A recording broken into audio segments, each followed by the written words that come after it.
Equal to A D A cos theta 1 plus A D A cos theta 2 A D A cos theta 3। तो A D A cos 0 A D A cos 0 plus A D A cos 90। तो इसमें third surface के द्वारा curve surface के द्वारा कोई भी plus bound नहीं होगा। क्यों? क्योंकि इस पर normal vector area normal vector upward directions में और इलेक्ट्रिक फील्ड हॉरिजॉन्टल डायरेक्शंस में, तो थीटा 90 डिग्री फॉर्म हो रहा है। इस प्रकार से यहां पर फ्लक्स से ई डी ए प्लस ई डी ए 0। यहां इलेक्ट्रिक फील्ड यूनिफॉर्म है। इस प्लेन शीट पर चार्ज यूनिफॉर्मली डिस्ट्रीब्यूटेड है, तो इलेक्ट्रिक फील्ड भी यूनिफॉर्म होगी। तो फाइनेट है। अब ई बाहर चला जाएगा, डी ए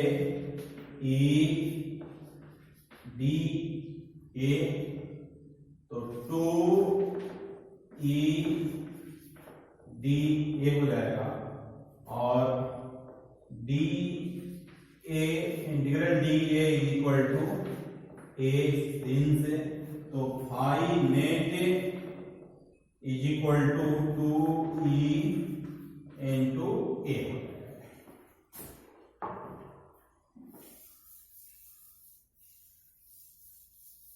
अब यहां पर phi net is equal to 2 E A हो जाएगा।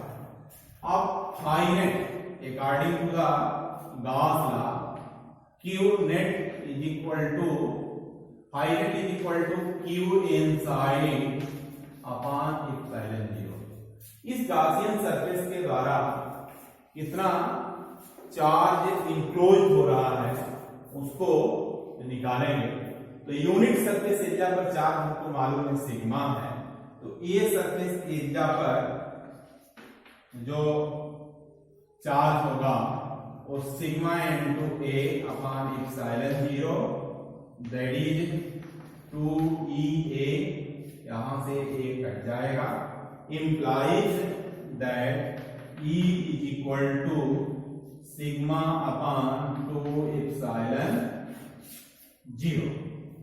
तो इलेक्ट्रिक फील्ड किसी यूनिफॉर्मली चार्ज प्लेन शीट के द्वारा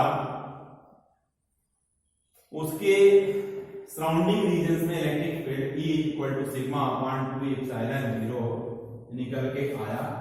इस फार्मूले से क्लियर है कि electric field due to uniformly charge plane sheet की वैल्यू R से इंडिपेंडेंट है, R पर निर्भर नहीं करती है।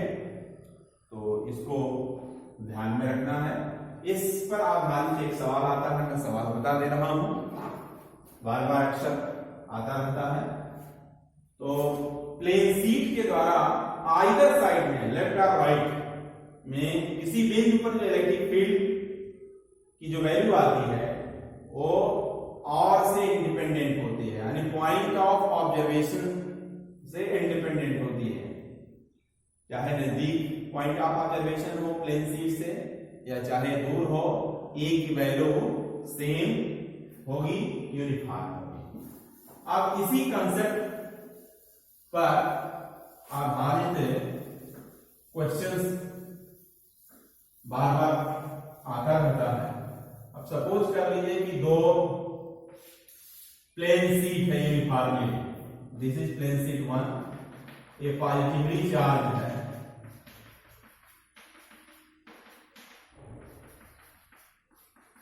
एक सिमिलर दूसरी प्लेन शीट है,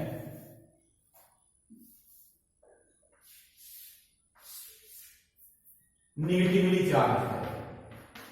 let us suppose that the second plane sheet is negatively charged तो आप इसमें देख रहे हैं कि पूरा प्लेन 3 पार्ट में डिस्ट्रीब्यूट हो गया है।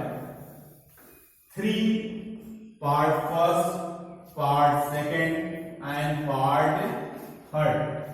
पार्ट फर्स्ट लेफ्ट साइड में है दोनों प्लेन शीट के, part second between the plane sheet कह सकते हैं, और part third right side of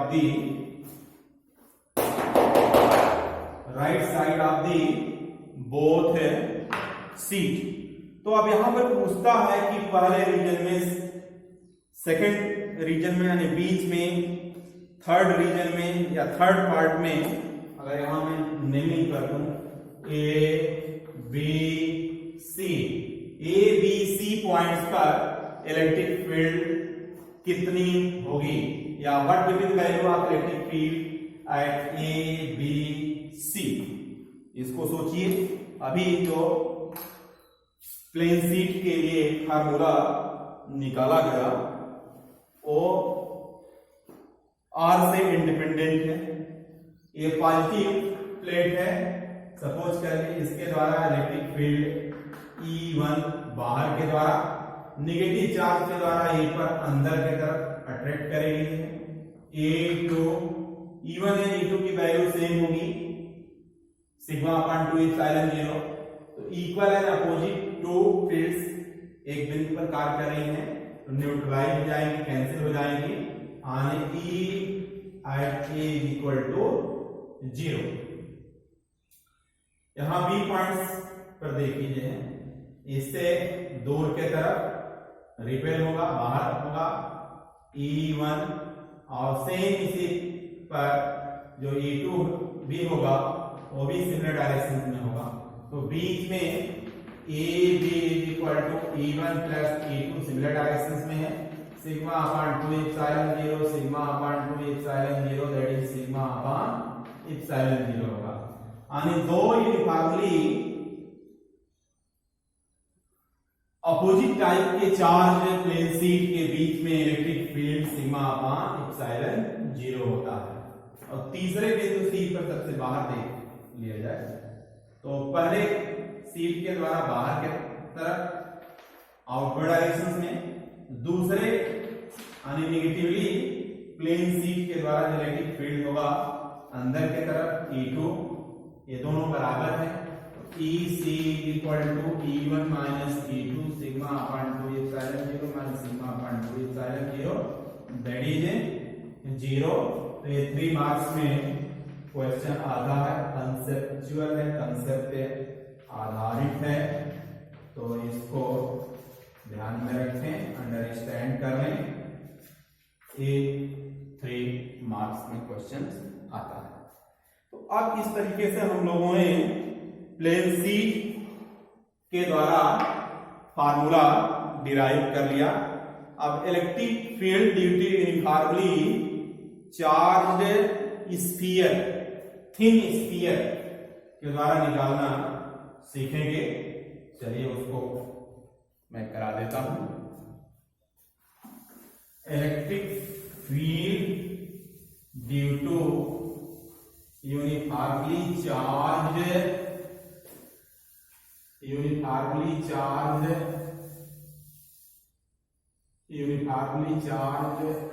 spherical shell, uniformly charge spherical shell. Uniformly charge spherical shell है एक तरीके से हॉलो कंडक्टिंग सेल है। इसके ऊपर जो भी चार्ज दिया गया है वो सरफेस पर रिसाइड करेगा। या ध्यान रखें, किसी कंडक्टर के ऊपर जो चार्ज दिया जाता है, कंडक्टिंग नॉन कंडक्टिंग,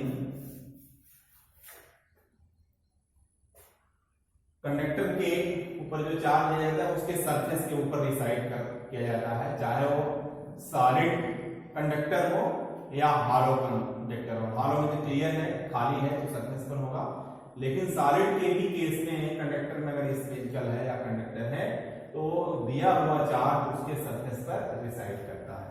सपोज करिए इसका रेडियस कैपिटल आर है और हम फील्ड फाइंड आउट करना चाहते हैं इसके आउटसाइड या इनसाइड, तो Q coulomb charge distributed into sigma is equal to Q upon A, area of this spherical surface, area of this spherical shell A equal to 4 pi capital R square.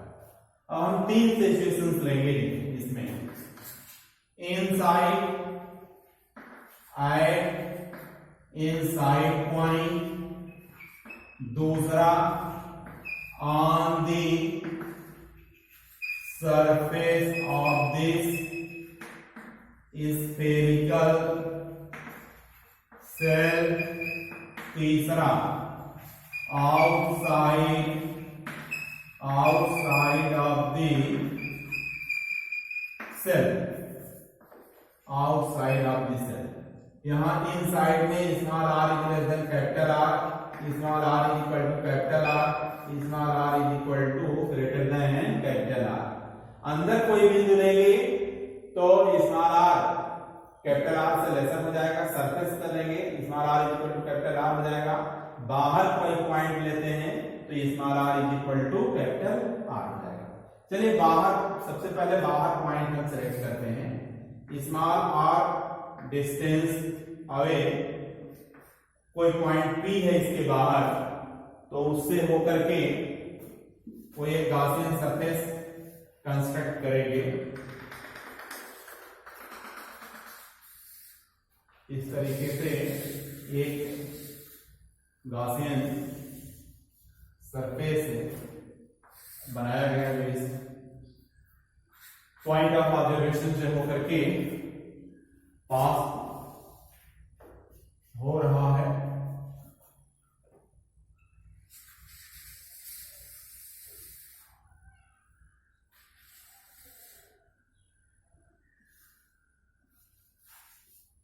P point है, यहां से होकर के जा रहा है, तो अब अप्लाई करते हैं। एक कोई एलिमेंट्री सरफेस लेते हैं DA, इसकी डायरेक्शन बाहर की तरफ होगी, जो इलेक्ट्रिक फील्ड लाइंस होंगी वो भी आउटवर्ड डायरेक्शन में होंगी, इसी के डायरेक्शन में होंगी। कहीं अन्य जगह पर भी कोई एलिमेंट्री एरिया लेंगे इस गॉसियन सरफेस का, तो वहां पर भी बाहर होगी। यानी ईच एंड एवरी पॉइंट पर जो भी एलिमेंट्री सरफेस लिया जाएगा इस गॉसियन सरफेस के, वो E और DA दोनों सेम होंगे, यानी theta is equal to 0 degree होगा। तो चलिए अप्लाई करते हैं। Applying the Gauss law, Q net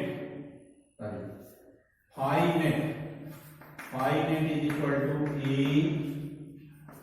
DA। तो यहां जो इलेक्ट्रिक फील्ड लाइंस होंगी वो बाहर की तरफ होंगी, इस गॉसियन सरफेस पर रेडियली आउटवर्ड डायरेक्शन में होंगी, यूनिफॉर्म होंगी। इस गॉसियन सरफेस के ईच एंड एवरी पॉइंट पर इलेक्ट्रिक फील्ड की वैल्यू सेम होगी, बाहर चला जाएगा DA फाई नेट। अब जो DA आ रहा है total surface area of Gaussian surface, R radius का स्फीयर है, तो 4 pi R square since DA is equal to surface area of the Gaussian surface, यानी एक तरीके से A करने A is equal to 4 pi R square हो जाएगा। अब यहां पर जो फाई नेट है वो according to Gauss law EDA is equal to Q enclose upon epsilon 0। Phi net is equal to Q inside upon epsilon 0 हो जाएगा, और Q inside E is equal to Q suppose कर रहे हैं कि जो स्फेरिकल सेल R रेडियस के spherical shell जो चार्ज है वो Q है, तो Q is equal to Q inside हो जाएगा। इनसाइड की जगह Q upon epsilon 0 into 4 pi R square, Q upon 4 pi epsilon 0 R square. ये formula just like a point charge जैसा दे रहा है। इलेक्ट्रिक फील्ड हम लोगों ने due to single point charge के लिए फाइंड आउट करना सीखा हुआ है, उससे r डिस्टेंस पर वैसा है। तो it seems like the point charge, it seems as the point charge. It seems as the whole charge is concentrated at its center. मतलब R दूर लेंगे तो ऐसा इसमें इफेक्ट आएगा कि जो चार्ज इसके सरफेस पर है वो सरफेस पर ना होकर के इसके सेंटर पर है। तो Q आउटसाइड हम लोग E आउटसाइड निकाल लिया, E outside is equal to Q upon 4 pi epsilon 0 R square. ये वैसे ही आ रहा है जिस तरीके से पॉइंट चार्ज के द्वारा निकालते हैं। ऐसा प्रतीत हो रहा है कि जो स्फेरिकल सरफेस के सरफेस से जो चार्ज रिसाइड्स है, डिस्ट्रीब्यूटेड है, वो सरफेस पे ना होकर के इसके सेंटर पर है, और उससे r डिस्टेंस पर formula E outside is equal to Q upon 4 pi epsilon 0 R square आ रहा है। अब सेकंड केस लेते हैं। सेकंड केस में मतलब फर्स्ट केस इनसाइड पॉइंट करें, इसके सेंटर से स्मॉल r डिस्टेंस पर कोई पॉइंट P डैश है जहां पर फील्ड फाइंड आउट करना चाह रहे हैं। तो ये आपका गॉसियन सरफेस हो जाएगा इनसाइड, ये C सेंटर है। एक कोई सरफेस एलिमेंट लिया गया, तो अप्लाइंग फर्स्ट केस के लिए है small r less than 1, applying Gauss law EDA equal to Q enclose upon epsilon 0। E constant होगा सभी जगहों पर, DA Q enclose upon epsilon 0, तो E into 4 pi small r square, Q enclose inside upon epsilon 0। इस case में Q enclose 0 है, क्योंकि total charge इसके सरफेस पर रिसाइड करता है, अंदर कोई भी चार्ज नहीं होता है। तो 0 upon 4 pi epsilon 0 R square that is 0। E is equal to 0। Inside के केस में कोई भी इलेक्ट्रिक फील्ड से नहीं एग्जिस्ट करती है। इसका मतलब है कि इसके अंदर कोई भी चार्ज बाउंड नहीं हो रहा है, इसलिए फील्ड एग्जिस्ट नहीं कर रहा है, हो रहा है। जो भी फील्ड है इसके बाहर है या इसके सरफेस पर है, चार्ज इसके सरफेस पर टोटल रिसाइड कर रहा है। तीसरे सिचुएशंस में ऑन द सरफेस पर इसका r equal to capital R रख लेंगे। जो पहला केस डिराइव किया गया है तो आ जाएगा, या यहीं पर कोई एक सरफेस लेते हैं डी ए, इलेक्ट्रिक फील्ड भी बाहर की तरफ, दोनों सेम। तो जो सेकेंड केस थी small R is equal to capital R, उस केस में गॉस लॉ अप्लाई करेंगे, E D A integration Q enclosed या Q inside upon epsilon 0, E सभी जगहों पर ईच एंड एवरी पॉइंट पर सेम है, रेडियली आउटवर्ड। तो कहीं पर भी कोई एलिमेंट्री सरफेस लेंगे इस स्फेरिकल सेल के, उन सभी जगहों पर E और dA सेम डायरेक्शंस में होंगे, कांस्टेंट है, यूनिफॉर्म है, बाहर चला जाएगा।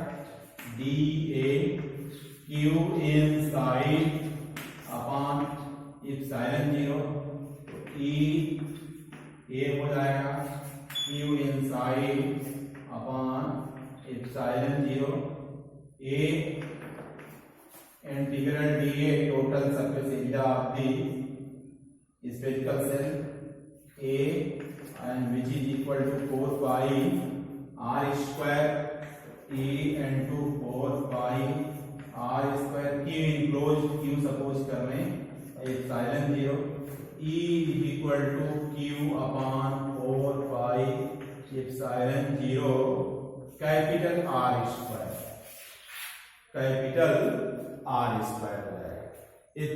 सेकेंड केस में on the surface electric field due to spherical surface on its surface E is equal to Q upon 4 pi epsilon 0 capital R square find out कर लिए हैं। तो अब इसके द्वारा इसका graphical representation of electric fields and R इधर कर लिए, ग्राफिकल रिप्रेजेंटेशन यानी graph in between E and R। तो इलेक्ट्रिक फील्ड्स को y एक्सिस पर, R को x एक्सिस पर, यहां पर एक हम बना दिए हैं स्फीयर, यहां पर स्फीयर बना लिया है। अब यहां ये जो वैल्यू रिप्रेजेंट कर रही है small r is less than capital R,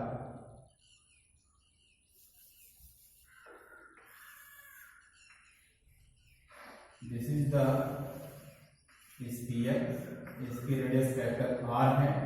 तो इसके अंदर जो पॉइंट होगा O है, electric field is taken on y axis, यहाँ E इज इक्वल टू 0 है, E inside is equal to 0, यहाँ मैक्सिमम हो जाएगी वैल्यू।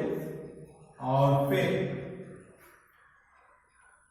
इसके बाहर R is greater than capital, small r is greater than capital R, तो इस तरीके से वैरी करेंगे। यहाँ E proportional to 1 by R square, maximum electric field इसके सरफेस पर E max is equal to Q upon 4 pi epsilon 0 capital R square. तो this is the graph between the electric fields and point of observation inside on its surface and outside the spherical surface। हम लोगों ने derive किया inside, इसके अंदर spherical shell के अंदर कोई भी इलेक्ट्रिक फील्ड एग्जिस्ट नहीं करता है, क्यों एग्जिस्ट नहीं करता है? क्योंकि भी कोई भी चार्ज इनक्लोज नहीं होता है, टोटल चार्ज इसके सरफेस पर रिसाइड करता है। तो यहां 0 को रिप्रेजेंट कर रहा है।